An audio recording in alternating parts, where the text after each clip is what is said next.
Buang air besar berdarah mungkin pernah dialami oleh sebagian daripada teman-teman. Nah, buang air besar berdarah itu bisa bersumber dari saluran cerna bagian atas, dari daerah kerongkongan, dari daerah lambung, yang biasanya sumber darahnya cukup banyak disertai dengan muntah darah. Buang air besar berdarahnya biasanya berbentuk seperti ter atau aspal yang berwarna hitam. Penyakit-penyakit yang bisa mengakibatkan saluran cerna bagian atas berdarah misalnya adanya varises oesophagus pada kasus-kasus dengan kelainan hati, serosis atau kanker hati. Kemudian adanya perlukaan di daerah lambung, misalnya gastritis, ulkus peptik, dan di daerah usus halus atau ulkus duodenum. Tapi kali ini kami ambil topik tentang buang air besar berdarah yang sumbernya dari saluran cerna bagian bawah. Saluran cerna bagian bawah seperti misalnya dari daerah usus besar, dari daerah rektum, anus, dan penyakit-penyakit yang biasanya mengakibatkan buang air besar berdarah yang berasal dari saluran cerna bagian bawah ini warnanya biasanya merah segar atau berwarna merah agak-agak muda. Nah, penyebabnya yang cukup banyak ya, tapi kita ngambil topik cukup 5 saja yang sering sebagai penyebab daripada buang air besar berdarah. Pertama adalah ambeien, hemoroid, atau yang dikenal dengan nama wasir.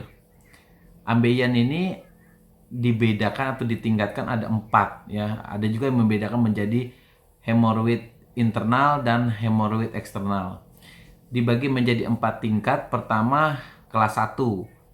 Kelas 1 itu menandakan biasanya tidak bisa dilihat adanya benjolan dari luar. Pasien nampak berdarah setelah buang air besar. Keluhannya biasanya juga bisa nyeri tapi tidak nampak benjolan. Nanti kalau kelas 2-nya sudah teraba benjolan pada setelah buang air besar. Yang kelas 3-nya benjolannya itu muncul tapi tidak bisa masuk ke dalam anus tanpa bantuan daripada tangan si penderita. Kalau kelas 4 itu walaupun dibantu dengan tangan, benjolan yang keluar dari anus itu tidak bisa masuk.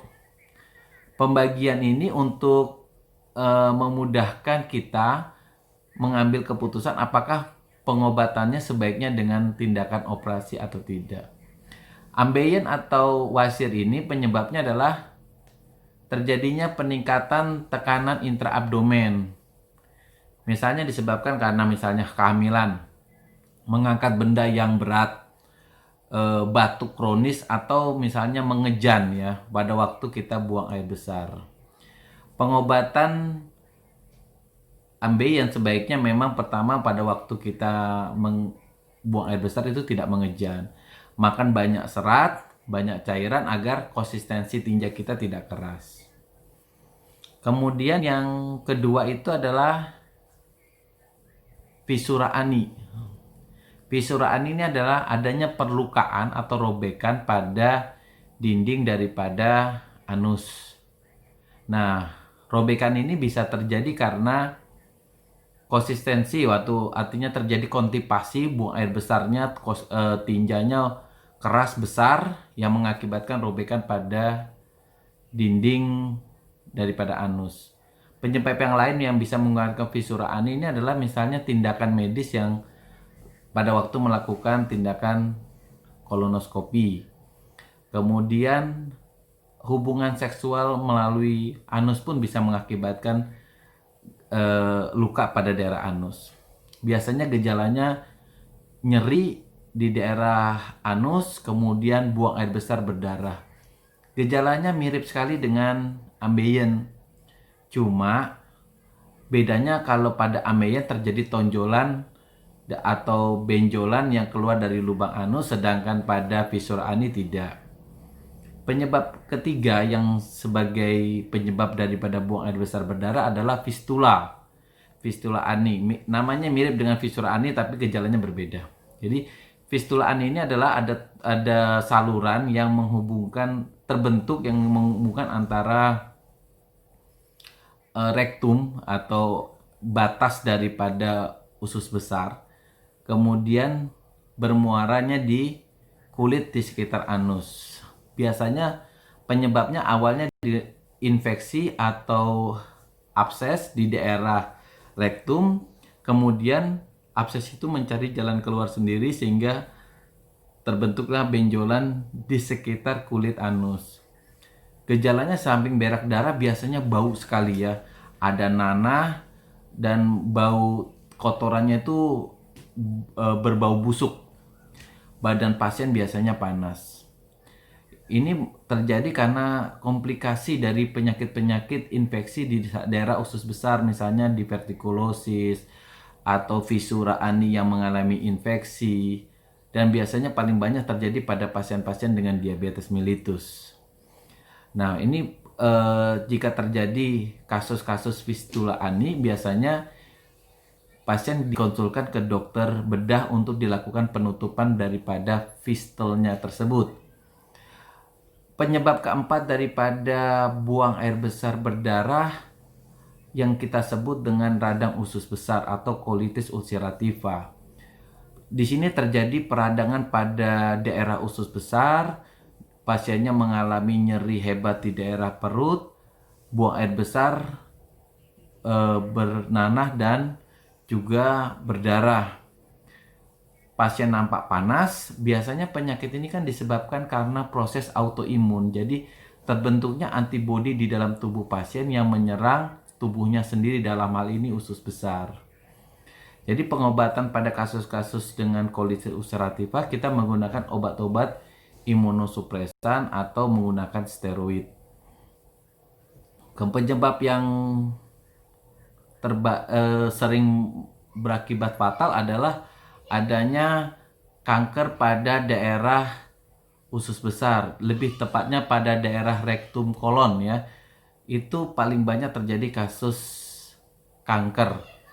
Nah, pada kanker ini terjadi buang air besar berdarah walaupun kita tidak melakukan buang air besar. Jadi tiba-tiba aja darahnya menetes. Kasusnya ini kadang-kadang terjadi dikeluhkan pasien sudah terlambat, sudah terjadi metastase kemana-mana, sehingga perlu dilakukan deteksi dini daripada kasus-kasus kanker daripada kanker kolon. Ini dokter akan menceritakan ada pasien dulu pernah mengalami buang air besar berdarah, kira-kira umur 50 tahunan lah. Buang air besar berdarah, HB-nya sampai hemoglobinnya sampai mencapai nilai 7. Tetapi kalau kita anjurkan mereka melakukan pemeriksaan kolonoskopi, selalu berkata bahwa gejalanya cuma gejala ambeien. Suatu ketika pasiennya tidak bisa buang air besar sama sekali. Nah, pada waktu kita melakukan tindakan CT scan abdomen, ternyata bahwa kasus pendarahannya selama ini karena kanker daripada kolon yang sudah menjalar sampai ke organ hati, dan dilakukanlah tindakan pemotongan ya, kolonostomi pada daerah kolonnya, baru dibuat lubang anus baru di daerah perutnya. Nah, pentingnya berarti dari cerita ini penting sekali untuk melakukan deteksi ini untuk daerah-daerah kanker kolon. Jadi jika kita memang menderita buang air besar berdarah, kemudian gejalanya belum bisa ditegakkan apa ini, mungkin boleh dilakukan deteksi awal dengan melakukan pemeriksaan seperti kolonoskopi. Rekan-rekan, pasien dengan buang air besar berdarah itu bisa mengakibatkan gejala-gejala akibat daripada buang air besar berdarah. Bisa terjadi anemia. Anemia terjadi tergantung daripada berapa banyak darah yang keluar. Jika darah yang keluar dalam jumlah banyak, volumenya besar dan dalam waktu singkat, bisa menimbulkan kasus syok. HB-nya cukup rendah, syok, dan bisa menimbulkan sesak napas. Dan pasien yang seperti ini harus segera masuk rumah sakit untuk melakukan tindakan transfusi darah. Sedangkan pasien-pasien yang mungkin mengalami pendarahan sedikit-sedikit dan cukup lama, walaupun penurunan HB-nya rendah, tetapi gejala-gejala klinisnya mungkin tidak terlalu menonjol, pasiennya nampak sehat, tidak terlalu sakit. Sehingga pasien yang seperti ini bisa kita melakukan tindakan terapi mungkin di rumah, cukup memberikan terapi-terapi daripada seperti misalnya intake makanannya kaya dengan besi atau suplemen besi. Tetapi rekan-rekan,